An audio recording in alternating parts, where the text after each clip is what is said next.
1931, Japanese troops leave for the conquest of Manchuria. Japan, the first of this war's aggressor nations, starting out a full 14 years ago on a career of international conquest and pillage. Shanghai in 1937, full-scale warfare against China. The world was still unready to deal properly with such wanton aggression. Japan's diplomats addressing the League of Nations attempted to justify their crimes against peace and decency, and then walked out.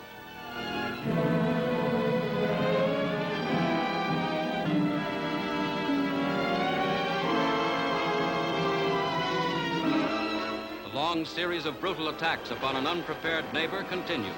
Japan seized a whole new empire, set up puppet rulers, grew even more self-confident and aggressive as she fed on other people's suffering. Japan's successful imperialism encouraged other aggressors. Italy invaded Ethiopia. Later, Germany and Italy, by military intervention, helped overthrow the Republican government in Spain. Three nations toasted the consummation of an infamous alliance, the Axis military pact of 1940. Germany and Italy, who had plunged Europe into war, became fully united with Japan in the strategy of terror.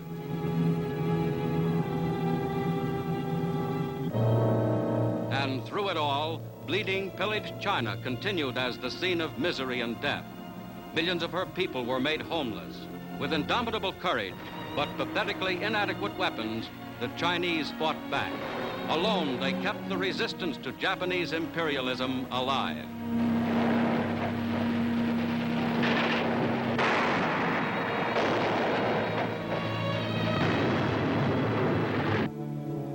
Kurosu and Nomura, Japanese envoys to the United States, described themselves as missionaries of friendship and peace.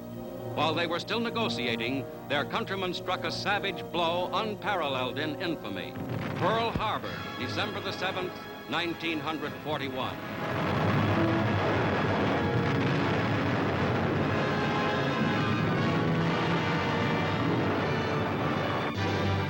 In spite of crippling damage, the United States fleet, augmented by British, Australian, and Dutch units, set out to find the enemy.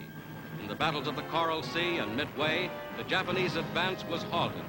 Even as the enemy made fast his grip on Hong Kong, Burma, Manila, Singapore, the Allies began the long journey back at Guadalcanal. Step by step, the Japanese were beaten back at Bougainville, Tarawa, Kwajalein, Saipan, Guam. In the Philippines, under Japanese rule, Allied prisoners had been subjected to indescribable suffering. The Filipino people had never stopped fighting.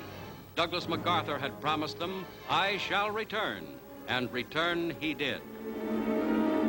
Iwo Jima, only 450 miles from Japan. The full power of the American Pacific fleets, of land, sea, and air forces, tirelessly rehearsed in combat through scores of swift amphibious invasions, struck a semi-final blow. The Japanese dead ran into the hundreds of thousands, and once again, a flag of liberty was dramatically run up. Under General Buckner, who gave his life there, combined American forces fought the long and costly campaign for Okinawa in the Ryukyus, at the very doorstep of Japan. It was Japan's final hour, and in incredibly furious combat, enemy soldiers had to be destroyed cave by cave and one by one.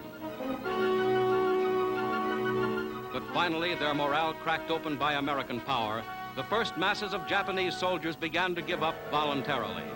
Japan's fanatical suicide corps, in desperation air attacks, inflicted heavy damage on American naval forces off Okinawa. This was kamikaze. It was sensational, but it could never stop the Allied advance.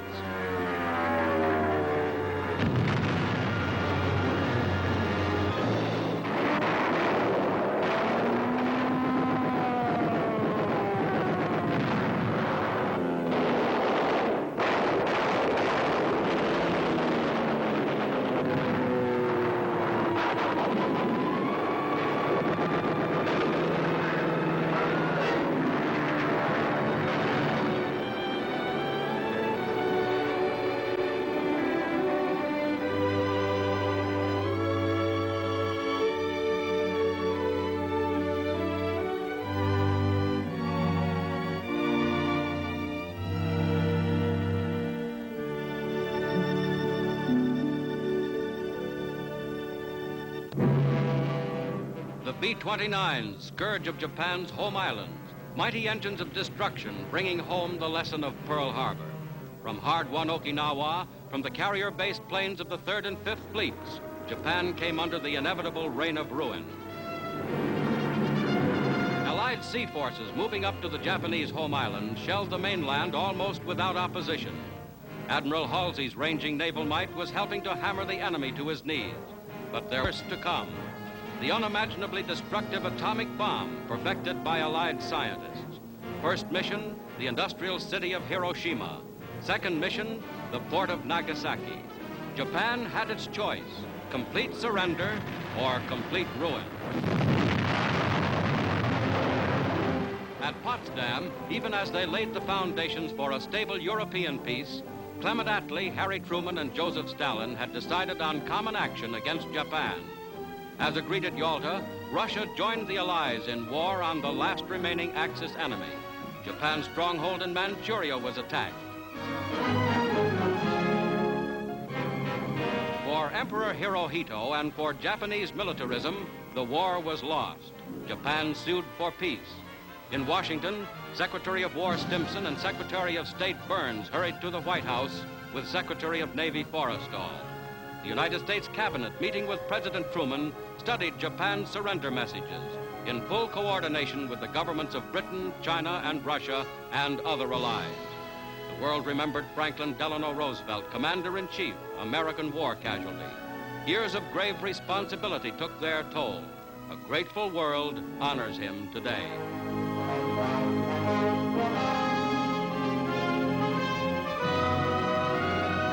Douglas MacArthur, leader of Pacific armies, now named Supreme Allied Commander in Japan. Chiang Kai-shek, leader of fighting China. Chester Nimitz, commander of the mighty Pacific fleets.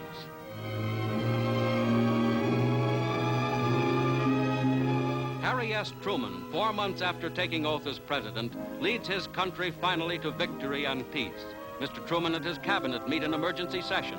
Former Secretary Hull is on hand as the president breaks the momentous news of Japan's surrender. I have received this afternoon a message from the Japanese government in reply to the message forwarded to that government by the Secretary of State on August 11th. I deem this reply a full acceptance of the Potsdam Declaration, which specifies the unconditional surrender of Japan. In the reply, there is no qualification.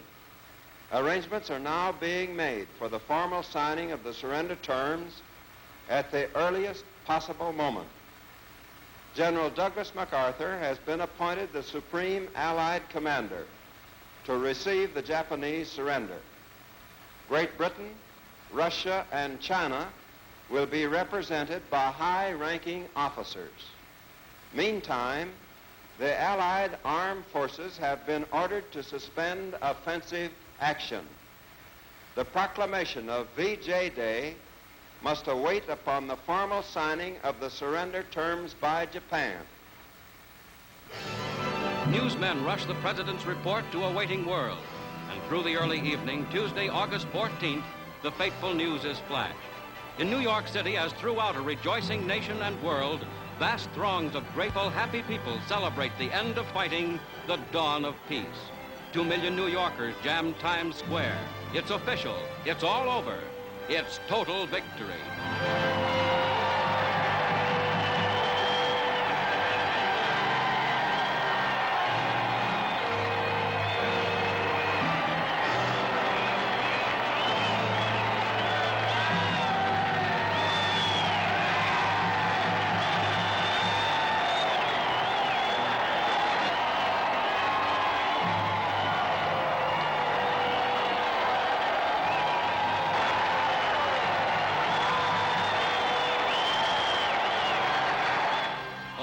Long the rejoicing continues. Never before in history has there been greater reason to be thankful for peace. The world's free people are united in their determination that the world's peace shall never be endangered again.